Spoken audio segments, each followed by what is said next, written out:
काय वाटतंय की आईचं दूध पुरत नाही किंवा बाळाची भूक भागत नाही. दूध पिल्यावर सुद्धा अंगठे चोखतो, बाळ दूध पिल्या पिल्या झोपतच नाही किंवा पावडरचं दूध पाजल्यावरच झोपतो किंवा अंगठे चोखतो बाळ म्हणून मग आम्ही वरचं दूध पाजले की लगेच शांत होतंय. भूक लागल्याचं लक्षण काय आहे माहिती का? बाळानं सगळ्याच मातांना असा अनुभव येईल असं नाही की बाळ एका अंगावर पितंय आणि दुसऱ्या अंगातून गाळायला लागले. येऊ शकतं. कधी येतं माहिती का?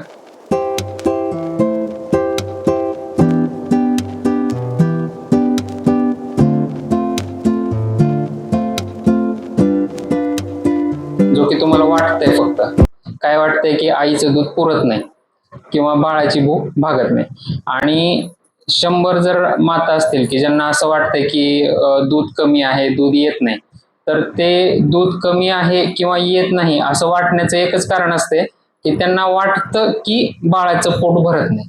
आणि असं का वाटत असतं त्याचं पण हेच सगळ्यात कॉमन कारण आहे की बाळ दूध पिल्यावर सुद्धा अंगठे चोखतो, बाळ दूध पिल्या पिल्या झोपतच नाही किंवा पावडरचं दूध पाजल्यावरच झोपतो किंवा अंगठे चोखतो बाळ म्हणून मग आम्ही वरचं दूध पाजले की लगेच शांत होतंय किंवा अंगठे चोखायचं बंद करतो. तर बाळानं अंगठे चोखणं किंवा हात तोंडात घालणं हे जे आहे ते भूक लागल्याचं लक्षण नाही. भूक लागल्याचं लक्षण काय आहे माहिती का? बाळानं आ करून आईला शोधतं बाळ. ठीक आहे, तुमचं बाळ किती महिन्याचं आहे? 1.5-2 महिन्याचं आहे. दीड पण नाही, अजून 1 महिना 10 दिवसाचं आहे. 1 महिना 10 दिवसाचं जे बाळ असतं त्याचा स्वतःच्या हातापायावर कंट्रोल नसतो.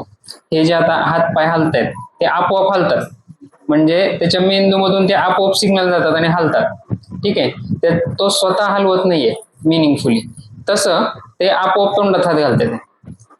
ठीक आहे, त्याचा भुकेशी संबंध नाही. भूक लागली हे कसं ओळखायचं बाळाला?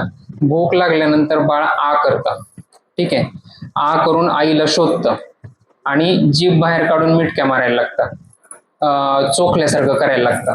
मग असं जेव्हा करायला लागतं ना तेव्हा त्याला भूक लागलेली असते, भुकेची सुरुवात असते. आणि जेव्हा रडतं बाळ तेव्हा खूप वेळापासून भूक लागलेली असते आणि आता त्याला सहन होत नाही भूक, तेव्हा ते रडते. म्हणजे फक्त हात तोंडात घालणं हे भुकेचं लक्षण नाहीये. ठीक आहे, कधी भूक लागली म्हणायचं? जेव्हा बाळाला तुम्ही पाजलेलं नाहीये, काही वेळापूर्वी पाजलंय आणि आता बाळ काय करते? तोंड उघडून आईला शोधतंय, जीभ बाहेर काढतंय, मिटक्या मारतंय, दूध पिल्याची ऍक्शन तोंडाची करायला लागले. मग अशा वेळी म्हणायचं की त्याला भूक लागली. ठीक आहे, आणि मग तेव्हा अंगावरच पाजायला घ्यायचं. अंगावर पाजून खाली ठेवल्यानंतर जर ते तोंडात हात घालत असेल तर त्याचा अर्थ भूक लागली असा नाहीये. आणि याच गोष्टीचा चुकीचा अर्थ घेतल्यामुळे काय होतं? आई वरचं दूध चालू करते. ठीक आहे, तर हे तुमचा एक गोष्ट तर कळाली की बाबा बाळानं नुसतं हात चोखणं, ते पण पाजून झाल्यावर हात चोखणं, हे काय माहिती का? भुकेचं लक्षण नाहीये, ते केवळ गैरसमज आहे. ठीक आहे, आता तुम्ही जर बाळ जन्मल्यापासून बाळाला दूध पाजत असाल तर आईचं दूध तेवढं वाढत जातं, म्हणजे दुप्पट तिप्पट चौपट. का होतं? कारण आईचं दूध कधी येतं? बाळ पोटामध्ये 3 महिने पूर्ण केल्यावर चालू होतं यायला. आणि जेव्हा बाळाचा जन्म होतो तेव्हा ते बाहेर येतं. पण कधी येतं? जर बाळाने अंगावर ओढलं तर. आपोआप येतं का? नाही येत. का येत नाही? कारण जेव्हा बाळ अंगावर पितं तेव्हा आईच्या मेंदूला कळतं की बाळाला आता अंगावर प्यायला लागले, म्हणजे दुधाची गरज आहे. आणि मग आईच्या मेंदूमधून काही केमिकल सोडले जातात रक्तामध्ये, ऑक्सिटोसिन, प्रोलॅक्टिन, आणि ते आईच्या स्तनांवर काम करतात, ऍक्ट होतात. मग तिथं दूध तयार पण होतं आणि त्या ऑक्सिटोसिनमुळे बाहेर पण पडतं. म्हणजे याचा अर्थ काय? आपोआप दूध बाहेर पडेल का कुठल्याही आईचं? असलं तरी नाही पडणार. त्यांनी बाळाला अंगाला लावावं लागेल आणि मग जेव्हा बाळ पिईल तेव्हा मग ते केमिकल रक्तात सोडले जातील, आईच्या मेंदूला कळेल आणि मग ते दूध बाहेर पडेल. ठीक आहे, मग आता काही सगळ्याच मातांना असा अनुभव येईल असं नाही की बाळ एका अंगावर पितंय आणि दुसऱ्या अंगातून गाळायला लागले. येऊ शकतं. कधी येतं माहिती का? जेव्हा आई खूप सकारात्मक असते, एकदम प्रसन्न मन असतं, आजूबाजू घरामध्ये वातावरण चांगलं असतं आणि आईला कसलंच टेन्शन नसतं. ठीक आहे, बाळाबद्दल खूप जास्त ॲफिनिटी असते. त्यावेळी मग असं होतं की बाळाचा आवाज ऐकलाय आणि दूध गळायला लागले, बाळाला नुसतंच उचलून घेतलंय आणि दूध गळायला लागले, किंवा बाळ एका अंगावर प्यायला लागले आणि दुसऱ्या अंगाचं गळायला लागले, ते त्याला म्हणतात मग पाना फुटला. पण ऍक्च्युली पाना फुटणं म्हणजे काय? एखादी समजा नदी आहे, तिचा उगम कुठं असतो? छोटासा असतो, ओहळ. ठीक आहे, त्याला म्हणायचं ऍक्च्युली पाना फुटणं. आणि तिथून पुढे नदी होते. एकदा तो नदीचा पाना फुटला की नदी वाहतच राहते. ठीक आहे, प्रत्येक वेळी कुठून तरी एखादा ओढा येऊन तिला मिळण्याची गरज नाही. ते उगम स्थानाला एकदाच असतो. तसं आईचं एकदा दूध यायचं सुरू झालं की प्रत्येक वेळी ते आपोआप गळावं असं नाही. ते एकदा चालू झाले म्हणजे ते चालूच राहणार आहे. कधीपर्यंत? जोपर्यंत तुम्ही कंटिन्यू बाळाला अंगावर रोजच्या रोज पाजणार तोपर्यंत ते चालूच राहणार. आणि त्याच्यामुळेच मगाशी काय म्हणलं मी तुम्हाला की 2 वर्षाचं झाल्यानंतर आईला बाळाला अशा माता आहेत की बाळाचं म्हणजे बाळ सोडतच नाहीये, आता दूध पण चालूच आहे. मग एवढं मोठं झालं तरी अंगावर पाजायला नको वाटते आता बाळाला, असं म्हणणारे माता आहेत. ठीक आहे. तर असं का होतं? कारण ते पाजायचंच बंद करत नाही, त्यामुळे त्यांचं दूध पण जात नाही. म्हणजे आणि आता तुम्ही विचार करा, 2-3 वर्षाच्या बाळाची भूक किती जास्त असेल, मग तेवढं दूध त्या आईला येते. म्हणजे बाळ जन्मल्यापासून 2 वर्षांनी सुद्धा इतकं दूध येते. मग तुमच्या बाळाला तर आता 1च महिना झालाय, तुम्हाला तुमच्या बाळाची भूक पण कमी असणार आहे. मग तेवढं भूक नसेल, तेवढं दूध नसेल का तुम्हाला? असणारच आहे 100%. कारण तुम्ही रोज पाजताय बाळ जन्मल्यापासून. ठीक आहे. फक्त काय झालंय, तुम्ही एक चूक केली की तुम्ही बाटलीनं दूध पाजलंय, वरचं दूध पाजताना. ठीक आहे, बॉटलने कधी दूध पाजायचं नाही. असं का होतं? कारण बाटलीमधलं दूध जास्त, ते बाटली उलटी केली बाळा म्हणजे तुम्ही असं जमिनीवर सुद्धा उलटी करा, तर निप्पल मधून बाटलीच्या आपोआप दूध गळायला लागते, है की नाही? हा, म्हणजे याचा अर्थ बॉटल जेव्हा तुम्ही बाळाच्या तोंडामध्ये देता तेव्हा ते दूध आपोआप गळायला लागते तोंडात. बाळाला कसलंच म्हणजे कष्टच घ्यावे लागत नाही ओढायचे. आणि मग जेव्हा अंगावर लावतो बाळाला तेव्हा बाळाला काय असं हे कळत नाही, अजून बाळ लहान आहे, की हे बाटलीचं निप्पल आहे, हे आईच्या अंगावर पितोय असं त्याला कळत नाही. त्याला निप्पल ते निप्पलच. मग आईच्या अंगावर पिताना पण त्याला वाटते आपोआपच दूध यावं. मग का चिडतो? कारण त्याला वाटतं हे बॉटलनीच पितोय आपण आणि आपोआपच दूध आलं पाहिजे. ओढायचं तो विसरून जाते हळूहळू बाळ. त्याच्यामुळे काय करायचं, बाटलीने कधी पाजायचं नाही. जेव्हा अंगाला लावलंय तेव्हा त्याला हे क्लिकच झालं पाहिजे की आता ओढलं पाहिजे. असं कधी होईल? जेव्हा तुम्ही फक्त अंगावरच पाजताय, म्हणजे आईच्याच निप्पलने पाजताय. बाटलीच्या निप्पलने पाजलं की आईचं निप्पल विसरून जाईल बाळ, आणि त्यामुळे काय होईल, त्याला वाटेल की अंगावर पिताना सुद्धा आईचं दूध तोंडात आलं पाहिजे आपोआप. ओढायची त्याच्यामध्ये पेशन्स नाही. आणि मग त्यावेळी काय होतं, बाळ जर विसरलं म्हणजे डिफरन्शिएट करणं, त्याला म्हणतो आपण निप्पल कन्फ्युजन. आणि मग नंतर मग बाळ अंगाला लावलं की चिडायला लागते. म्हणजे दूध नसतं का? दूध असतं, पण बाळाची अपेक्षा बदललेली असते. त्याला वाटतं की हे दूध सुद्धा आपोआप आलं पाहिजे. पण आईच्या अंगावर तसं शक्य आहे का? नाही, त्याला ओढावंच लागतं. ठीक आहे. आणि दुसरं एक फायदा अंगावर पाजण्याचा काय होतो, बाळाचे जबड्याचे स्नायू जे असतात ते कडक होतात, म्हणजे स्ट्रॉंग होतात, मजबूत होतात. रोज अंगावर ओढून ओढून त्याचे जबड्याचे स्नायू मजबूत होतात. आणि मग वय वाढेल तसं अंगावर तो आणखी जास्त फोर्सफुली प्यायला लागतो, लवकर पोट भरतं. मग काही काही मातांना असा अनुभव येतो की पहिल्यांदा तास तास पित होतं आणि आता पटकन भूक बघायला लागली, 5 मिनिटात बस करायला. मग दूध कमी झाले काय वाटतंय? असं नाही. का 5 मिनिटात होतंय? कारण रोज पिऊन पिऊन त्याचे जबड्याचे स्नायू तेवढे मजबूत झाले की त्याला आता प्यायला वेळ लागत नाही. पण असं लहान होतं तेव्हा काय होतं की त्याचे जबड आता जस्ट प्यायला सुरू केलं होतं अंगावर, जबड्याचे स्नायू लवचिक आहेत, ठीक आहे, कमजोर आहेत, त्यामुळं प्यायला पण वेळ लागतोय. ठीक आहे. आणि नंतर नंतर काय होतं, जबड्याचे स्नायू पिऊन पिऊन स्ट्रॉंग झाल्यामुळं त्याला प्यायला पण वेळ लागत नाही. ठीक आहे. त्यामुळं पण तुम्हाला जसं वाटतंय की हात चोखतो आणि बाटलीचं दूध पिल्यावर लगेच शांत होतो, तसं होणारच आहे. कारण बाटलीचं दूध आहे तर तोंडात पडायला लागले, आणि कुठल्या बाळाला दूध पाजल्यावर नको वाटेल, आहे की नाही? काही काही बाळ गुळण्या काढतात, तुमच्या बाळाला गुळण्या होतात. गुळण्या का होतात? तुम्ही त्याला ओव्हर फिडिंग करायला लागलात. ओव्हर फिडिंग म्हणजे काय? आईचं दूध पाजून अजून वरून 60 ml पावडरचं दूध पाजायला. मग एवढं दूध पिल्यावर का नाही गुळण्या काढणार बाळ? त्याच्या पोटात जागाच नाही एवढं दूध साठवायला. कळालं? म्हणजे तुम्ही खूप थोडं पावडरचं दूध देताय त्या जेवढे भुकेच्या मानानं, बरं का. दिवसाचं जर तुमचं टोटल काउंट केलं पावडरचं दूध, तर दिवसात या वयाचं बाळ जेवढं पितं त्यापेक्षा खूप कमी देताय तुम्ही पावडरचं दूध, आणि तरी सुद्धा एका महिन्यामध्ये त्यानं 1.25 किलो वजन वाढले. याचा अर्थ काय? जे वजन वाढलंय ते आईच्या दुधावर, मेजरली आईच्या दुधावर वाढलंय मुख्यत्वे. ठीक आहे. आणि मग जर आईच्या दुधावर इतकं छान वजन वाढतंय तर पावडरचं कशाला पाजायचं? 8-10 वेळा लघवी करते का दिवसातून? करते. ठीक आहे, म्हणजे मुळात आईला खूप चांगलं दूध आहे, फक्त केवळ गैरसमजामुळे तुम्ही पाजत नाही आहात. ठीक आहे, टेन्शन घ्यायचं नाही. का घ्यायचं नाही माहिती का?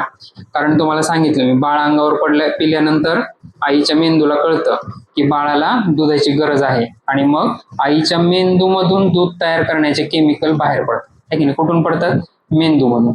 आणि आपलं मन सुद्धा आपल्या मेंदूमध्ये असतं.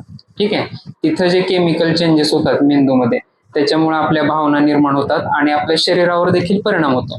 जसं की आपल्याला टेन्शन आलं, भीती वाटत असेल तर हृदयाचे ठोके वाढतात. है की नाही? ब्लड प्रेशर वाढतंय, म्हणून डॉक्टर सांगतात की नाही म्हाताऱ्या लोकांना टेन्शन घ्यायचं नाही. का नाही घ्यायचं? ब्लड प्रेशर वाढतंय. म्हणजे आपल्या मनातल्या भावनांचा आपल्या शरीरावर परिणाम होतो. तसंच आई जर टेन्शन मध्ये असेल, आई जर खूप घाबरलेली असेल, किंवा आईचा आत्मविश्वास कमी असेल, मुख्यत्वे दुधामुळे, की बाबा माझं दूध कमी झाले काय, पुरते की नाही, किंवा घरातले व्यक्ती पण सांगत असतील तुझं दूध कमी आहे, वरचं पाज, असं कर तसं कर, मग ह्या सगळ्या टेन्शनमुळे काय होतं, ते जे केमिकलचं प्रमाण असतं प्रोलॅक्टिन, ऑक्सिटोसिन, हे कमी होते. म्हणजे मेंदूला कळतंय बाळ अंगावर पिते, पण तो जेव्हा केमिकल सोडायला जातो रक्तामध्ये, प्रोलॅक्टिन, ऑक्सिटोसिन, तेव्हा या भीतीमुळे काय होते, ते कमी प्रमाणात सुटतात आणि मग खरंच दूध कमी होते. पण लगेच होत नाही बघ का, एक दिवसामध्ये. महिनोन महिने जेव्हा तुम्ही टेन्शन घेता, महिनाभर झालं टेन्शन आहे, बाळ जन्मल्यापासून, मग अशा वेळी, कारण ह्या टेन्शनमुळे काय होतात, दोन गोष्टी होतात. एक तर मेंदूमधलं हे प्रोलॅक्टिन, ऑक्सिटोसिनचं प्रमाण पण कमी होतं, आणि दुसरी गोष्ट, टेन्शन असल्यामुळं आणि स्वतःबद्दलच दूध आहे का नाही शंका असल्यामुळं आई अंगावर पाजायचं पण कमी करते. आणि मग जर कमी वेळा अंगावर पाजलं तर आईच्या मेंदूला कमी वेळा कळणार दुधाची गरज आहे. म्हणजे आईच्या मेंदूला काय वाटणार, बाळ आजकाल पहिले दर 2 तासाला पित होतं, आता दिवसातून 2-3 वेळा प्यायला लागले, म्हणजे बहुतेक दुधाची गरजच कमी झाली आहे असं वाटतं मेंदूला. पण मुळात दुधाची गरज कमी झाली आहे का? नाही. आईने वरचं दूध चालू केलंय, पण त्या आईच्या मेंदूला माहित नाही त्याने वरचं दूध पाजायला म्हणून. त्याला फक्त एवढं माहिती आहे की बाळ जास्त वेळा पिते म्हणजे जास्त गरज आहे, मग जास्त दूध तयार करा.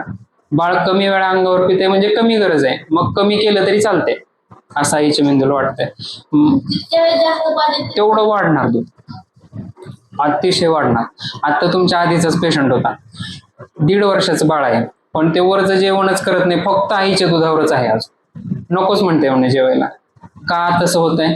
कारण त्याला आईच्या दुधाची सवय लागली, आणि तरी त्याचं वजन 10 किलो आहे.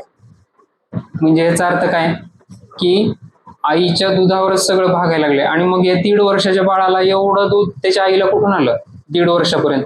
कारण रोज त्या अंगावरच पाजते, वरचं जेवणच म्हणजे खूप कमी देते, 4 घास 5 घास कमी वेळा देते, का तर बाळ रडते. ही गोष्ट वेगळी आहे की 6 महिन्यानंतर आईच्या दुधातले जीवनसत्व बाळाला पुरत नाही, पण आईचं दूध दिलं पाहिजे 2 वर्षाचं बाळ होईपर्यंत.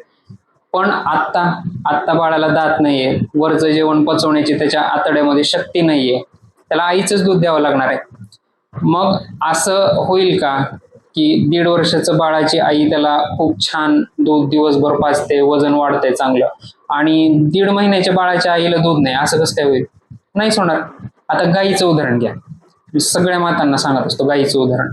त्या गाईचं वासराला शिकवावं लागतंय का हीच आपली आई आहे? म्हशीच्या कळपात जरी बांधली तरी बरोबर गाईलाच जाऊन पिते. त्यांनी काय स्वतःला आरशात बघितलंय का मी कसा दिसतो, माझी आई अशी आहे? मग नाही. तरी कसं काय ओळखतंय ते? म्हणजे बाळाला आई शिकवावी लागत नाही, निसर्गता. वासरू पण जन्मल्यावर प्यायला शिकूनच आलेलं असते पोटातलं, माणसाचं बाळ पण जन्मल्यावर प्यायला शिकूनच आलेलं असते, त्याला शिकवावं लागत नाही हे असं प्यायचं म्हणून, बरोबर आहे? मग जर देवानं पोटातच शिकवलंय कसं प्यायचं, मग दूध द्यायचं नसतं तर ह्याला शिकवलं असतं का कसं प्यायचं ते? म्हणजे देवानं दूध दिलंच, सगळ्या आयांना दिले, मग ती गाय असू द्या नाही तर माणसाची आई असू द्या, है की नाही? मग गाईचं दूध टिकतंय, ते वासरू मोठं होईपर्यंत पितंय, उरलेलं दूध आपण सुद्धा पितो, आणि तरी त्या गाईचं दूध चालू असते. असं का होतंय? कारण गाय ही अति विचार करत नाही. तेवढं विचार म्हणजे थोडक्यात म्हणा, गाय हे प्राणी आहे, तो एवढं क्लिष्ट विचार करत नाही आपल्यासारखा. त्या गाईला फक्त एवढंच माहिती आहे की बाबा मला वासरू झाले, मला दूध आहे, मला माझ्या बाळाला पाजायचे वासराला. पण माणूस इतका अति विचार करतो, मला दूध आहे की नाही, पुरेल की नाही, काय करू, बाळ तोंडातच बोट घालायले, मग पावडर अवेलेबल आहे म्हणून तुम्ही पाजताय. जर शोधच लागला नसता पावडरचा, मग काय केलं असतं? बाळाला उपाशी ठेवलं असतं का? नाही. तेव्हा आईला खंबीर व्हावंच लागलं असतं. मग आता का नाही? बरोबर आहे. पावडर कधी चांगली आहे माहिती का? एखादं बाळ खूप प्रीमॅच्युअर आहे, त्या बाळाला अंगावर ओढता येत नाही, ठीक आहे, त्या आईला काहीतरी मेजर सर्जरी झाली, ऑपरेशन, त्या आईला बसता येत नाही, अशा वेळी काही दिवसापुरतं ते पावडरचं दूध देणं चांगलं आहे आईचं दूध वाढेपर्यंत किंवा त्या बाळासाठी. पण जे बाळ आता बघा बाळाला खाली ठेवलं की रडलं आहे की नाही, मी त्याची आई आहे का? नाहीये, तरी पण त्याला असं मी झोका देतोय, छान झुलवतोय, ते शांत बसले माझ्या हातात आणि खाली ठेवले की रडते. याचा अर्थ काय आहे? याचा अर्थ असा आहे की प्रत्येक वेळी बाळाचं रडणं हे भुकेमुळेच असेल असं नाही. बाळ आत्ता का रडतंय? त्याला असं वाटतं की मला खेळवावं, त्याला असं वाटतं की आईने मला घ्यावं, ठीक आहे. मग पण आपण काय करतो? बाळ रडतंय, भूक लागले, पाजा दूध, बाळ रडतंय, भूक लागले, पाजा दूध, असं. तुमच्या समोरच उदाहरण आहे, बरोबर आहे. आणि तुम्हाला दूध भरपूर आहे असं मला तरी वाटतंय, कारण तुम्ही जन्मल्यापासून बाळाला जास्तीत जास्त अंगावर पाजत आहात आणि बाळाचं वजन खूप चांगलं वाढलेलं आहे, बाळ खूप छान खेळतंय. एवढी छान डेव्हलपमेंट आणि वजन वाढलं असेल तर आईचं दूध पुरत नाही असं आपण म्हणू शकत नाही. फक्त इथून पुढे काय करायचंय?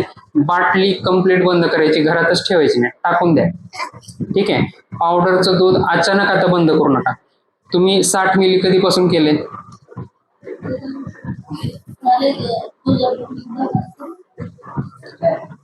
4-5 म्हणजे फार काही दिवस झाले नाहीत, तर 30 मिली पासून सुरुवात करा. एकदा एका वेळी अंगावर पाजायचं आणि थोडंसं देऊन बघायचं, पिलं तर पिलं वाटी चमच्याने, ठीक आहे, वाटी चमच्याने पाजायचं, नाही पिलं तर फोर्स करायचा नाही. ओव्हर फिडिंग मुळे काय होणार? जेवढं पिलंय तेवढं आईचं दूधही बाहेर येणार, पावडरचं दूध पण बाहेर काढणार, ठीक आहे. त्यामुळे ओव्हर फिडिंग करू नका, ठीक आहे. झोपलं बघा. आता एकाला ह्याला पाजलंय का मी? नाही, तरी पण झोपलंय. याचा अर्थ दूध पिऊन बाळानं झोपावंच असं नाही. दूध पिऊन बाळ जागा राहू शकतं, खेळू सुद्धा शकतं, ठीक आहे. प्रत्येक गोष्टीचा दोष लगेच आईला द्यायची घाई करायची नाही. आणि आईने सुद्धा बाळाला झालेल्या प्रत्येक रडतंय म्हणले की स्वतःवरच दोष ओढवून घ्यायचा नाही. आईचं मन प्रसन्न राहणं हे खूप महत्वाचं आहे. दूध आईचं 2च गोष्टींमुळे वाढतं. एक तर आईला बाळ असतं म्हणून आईला दूध असतं, आणि आई बाळाला कंटिन्यू पाजते आणि आई खूप शांत प्रसन्न मन असतं आईचं, म्हणून आईचं दूध वाढतच जातं. आता 1.5-2 वर्षाची मगाशी उदाहरण सांगितलं, त्या आईचं दूध कमी का नाही होत आहे? कारण ते बाळ रडलं की आईला राहवतच नाही, जाऊ दे रडतंय तर काहीतरी पेल म्हणून ते अंगावर पेलंय, म्हणजे तिला ओढ आहे दूध पाजण्याची. त्या आईला तिला असं वाटतंय की जाऊ दे रडतंय तर पाजू दे, माझं बाळ आहे ते रडलं नाही पाहिजे. ह्याला काय म्हणायचं? ओढ. यालाच पॉझिटिव्ह थिंकिंग म्हणायचं, वेगळं काही नाही. आणि ज्या आईच्या बाळाचं दूध कमी झाले तिला ओढ आहे का? तिला भीती आहे. कसली भीती? माझं दूध कमी झाले, म्हणजे बाळाच्या प्रेमापेक्षा स्वतःचं दूध कमी झाल्याची भीती जास्त आहे, म्हणून त्या आईचं दूध कमी होतं. तेच त्या आईनं नाही बाळ रडतंय आणि मला पाजायचं एवढंच जर विचार घेतलं तर मग त्या आईचं दूध कधीच कमी होणार नाही, दुप्पट तिप्पट चौपट वाढणार. आणि तुम्ही विश्वास ठेवा, आईचं दूध वाढायला केवळ बाळाला अंगावर पाजण्याची आणि स्वतःवर विश्वास ठेवून कॉन्फिडेंटली स्तनपान करण्याची गरज आहे. मन प्रसन्न ठेवण्याची गरज आहे.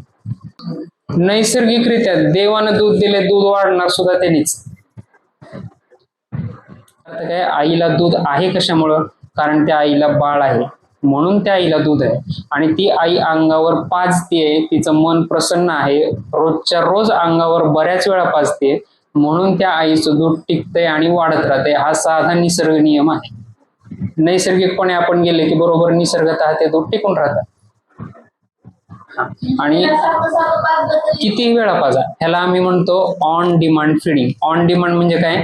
बाळाला भूक असेल तेव्हा, बाळाला जेवढा वेळ पिऊ वाटेल तेवढा वेळ, आणि बाळाला जेवढा वेळा पिऊ वाटेल तेवढा वेळा. म्हणजे बाळ ठरवणार त्याला कधी दूध पाहिजे, ठीक आहे. आता माझं युट्यूब चॅनल आहे, त्याच्यावर एका मातेने काय प्रश्न विचारला होता, बाळ सारखं झोपतंय, आम्ही उठवलं तरी उठत नाही, म्हणून मग आम्ही काय केलंय, त्याला पावडर दूध चालू केले. आता बाळ झोपतंय, त्याचा पावडर दूधाशी काय संबंध आहे? नाही. बाळाची झोप जास्तच असते पहिल्या महिन्यामध्ये, 18 तास झोपतंय. मग अशा वेळी काय करायचं? ठीक आहे, ते उठत नाहीये का? मग याचा अर्थ काय? समजा ते 5 तास झोपत असेल तर 2 फिडिंग मध्ये खूप गॅप पडला, 5 तास. मग उठल्यानंतर जास्त वेळा आईचं दूध पाजा. ठीक आहे. बाळ उठल्यानंतर खूप भुकेले असणार, कारण मागची फिडिंग 5 तासापूर्वी घेतली. मग आता जर खूप भूक लागली तर काय करा, आईचं दूध तो मागेल तेवढा वेळ पाजा आणि जितक्या वेळा मागेल तितक्या वेळा पाजा, पण आईचंच दूध पाजा. म्हणजे काय होईल, त्या दोन्ही गोष्टीमुळं एकतर बाळाला आईच्या दुधातून रोगप्रतिकार शक्ती मिळेल आणि आईनं सारखं सारखं पाजल्यामुळे आईचं दूध टिकून राहील आणि वाढत पण जाईल. ठीक आहे. इतकं साधं आहे. त्याच्यात आपण स्वतः अतिविचार, किचकट विचार करून त्याला किचकट करून ठेवतो. ठीक आहे. कॉन्फिडन्स ठेवणे, मन प्रसन्न ठेवणे, छान देवाची गाणी ऐकायची बाळाला पाजताना, वाटल्यास एकट्यानेच एका रूम मध्ये बसायचं, शांत वातावरण ठेवायचं, म्हणजे वेगळे विचार येत नाही. आणि समजा विचार यायलाच लागले, दूध आहे की नाही असं नाही, तर मला दूध आहे आणि मी माझ्या बाळाला माझंच दूध पाजणार असं म्हणत राहायचं मनामध्ये, म्हणजे ते विचार निघून जातात. किंवा शांत देवाची गाणी लावून ठेवायचे मोबाईलवर आजूबाजूला. त्यामुळे काय होतं, मन त्या निगेटिव्ह विचाराकडे न जाता थोडं वेगळीकडे जातं आणि मग हे विचार यायचे बंद होतात निगेटिव्ह. ठीक आहे. आणि मन प्रसन्न राहिलं की दूध पण वाढणार. प्रत्येक आईचं दूध आपोआपच गळेल असं नाही. प्रत्येक आईला स्तन जडच लागत राहतील पूर्ण 2 वर्ष असं नाही. बाळाची भूक वाढेल तसं ते सगळं दूध पिऊन घेणार. मग अशा वेळी जसं पहिल्या महिन्यात लागत होते जड, तसं आत्ता राहतीलच असं नाही. मग त्याचा उलटा अर्थ घ्यायचा नाही, दूध कमी झाले असा. असं म्हणायचं की बाळाची भूक वाढली म्हणून ते आहे तेवढं सगळं दूध पिऊन घ्यायला. ठीक आहे. हा, का गळत असतं पहिल्याच त्यांना विचारा, दुसऱ्या तिसऱ्या चौथ्या महिन्यात पण गळते का? नाही गळत. का होतं असं? कारण पहिल्या महिन्यामध्ये बाळ खूप वेळ झोपलेलं असतं, मग कमी वेळा पितं, त्याचं पोट लहान असतं, त्याची भूक कमी असते, कारण बाळाचं वजन पण कमी असतं पहिल्या महिन्यात. त्यामुळे ते थोडंच दूध पिते, जेवढा वेळ जागा आहे तेवढा वेळच पिते. मग जास्तीत जास्त दूध काय होतं, साठून राहतं आईच्या स्तनांमध्ये. आणि मग दूध साठून राहिले की ते मग गळतं. पण कधी गळतं? जर त्या आईला खूप ओढ आहे बाळाची, सकारात्मक विचार आहेत, मन प्रसन्न आहे, मग अशा वेळी काय होतं, बाळ उठलंय वाटलं जरी लगेच गळायला लागतं. का? कारण तेवढं ते साठून राहिलेलं असतं, कारण बाळानं कमी पिलेलं असतं त्यामुळे. आणि बाळ मोठं होईल तसं भूक वाढते, झोपेचं प्रमाण कमी होतं, मग जास्त वेळा पितं, जास्त वेळ पितं आणि जास्त प्रमाणात पितं, कारण त्याचा पोटाचा आकार पण वाढलेला असतो. आणि मग सगळंच दूध पिऊन घेतलं की मग आपोआप कसं गळेल? कारण दूध तर सगळं बाळाने पिऊन घेतले आणि स्तन पण हलकेच लागणार. पण बाळ लॅच होतंय आणि पितंय, याचा अर्थ आईला दूध आहे. नाहीतर बाळ एवढा वेळ अंगावर राहिलं असतं का? नसतं राहिलं, त्यांनी सोडून दिलं असतं. ठीक आहे. आता इथून पुढे काय करा, एकतर पावडरच्या दुधावर जास्त भर देऊ नका, आईचं दूध पाजण्यावर. एका बाजूला पाजताना ती बाजू रिकामी होईपर्यंत कंटिन्यू त्याच बाजूवर पाजायचं, पूर्ण रिकामी होईपर्यंत. ठीक आहे. आता समजा तुम्हाला जाणवेल हलकी झालेली, किंवा बाळ ती बाजू सोडून देईल, ती बाजू सोडली याचा अर्थ तिथलं दूध पूर्ण पिऊन झालं, आणि मग दुसऱ्या अंगावर आईलाच पाजायचं, लगेच पावडरचं नाही पाजायचं. जर आणखी भूक असेल तर, आणि पिता पिता बाळ झोपलं किंवा आता दुसऱ्या अंगावर अटॅच होत नाही, दुसऱ्या अंगावर लॅच होत नाही, याचाच अर्थ एका अंगावर पिऊन त्याची भूक भागलेली आहे. ठीक आहे. आता असं का करायचंय? कारण एका अंगावर येणारं, कुठल्याही अंगावर येणारं सुरुवातीचं दूध हे पातळ असतं, ते तहानेचं असतं, आणि त्याच बाजूला मागून येणारं दूध एक घट्ट असतं, त्याच्यात एनर्जी खूप असते, कॅलरीज, ते असतं भुकेचं दूध. त्यामुळं हे दोन्ही प्रकारचे दूध बाळाला गेले पाहिजे. असं झालं तरच त्याचं वजन वाढणार. मग असं व्हावं म्हणून एक बाजू रिकामी होईपर्यंत पाजायचं आणि मग बाजू बदलायची, आपोआप वजन पण वाढत राहतं. चालेल.